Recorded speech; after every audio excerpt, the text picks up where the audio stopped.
Un blitz all'alba in un garage di Montecchio Maggiore. I carabinieri lo hanno trovato stipato di indumenti intimi per un valore di 30.000 euro e profumi, altri 13.000 euro di controvalore. In pratica il bottino pieno di 2 colpi effettuati nei giorni scorsi a Cornedo Vicentino e a Saccolongo, nel Padovano.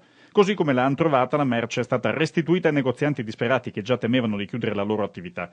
E sempre nel garage c'erano tracce di materiali specifici per commettere furti anche complessi. Scale in corda, passamontagna, spray al peperoncino ed una vasta gamma di arnesi da scasso, compreso un artigianale ariete. L'ariete, diciamo, lo definirei, come posso dire, l'elemento che più caratterizza il gruppo perché dà l'idea della capacità, dell'aggressività che li connotava. Un'aggressività che appunto non si fermava di fronte a niente e utilizzava strumenti in grado di sfondare porte blindate e anche vetri blindati di qualsiasi natura. Ma cosa ci facevano i carabinieri della compagnia di Portoguaro dall'altra parte del Veneto? Tutto era partito dalla spaccata di un mese fa al magazzino CAD di Annone Veneto. Modalità operative e tracce hanno portato ad un cittadino serbo e ad uno bosniaco pregiudicati ed in Italia da più di 10 anni. I militi hanno presunto una loro attività di spola con il loro paese d'origine, una volta raccolta una quantità sufficiente di materiale rubato.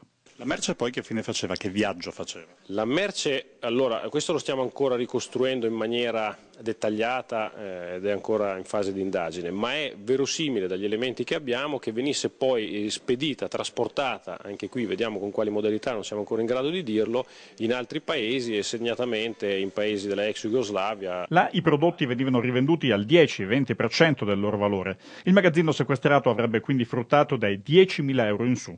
A Montecchio sono stati posti in stato di fermo altri 2 cittadini serbi. L'ipotesi per tutti al momento riguarda la ricettazione, ma il proseguio delle indagini intende approfondire l'ipotesi di associazione a delinquere, che aggraverebbe la loro posizione e potrebbe preludere al coinvolgimento di altri soggetti.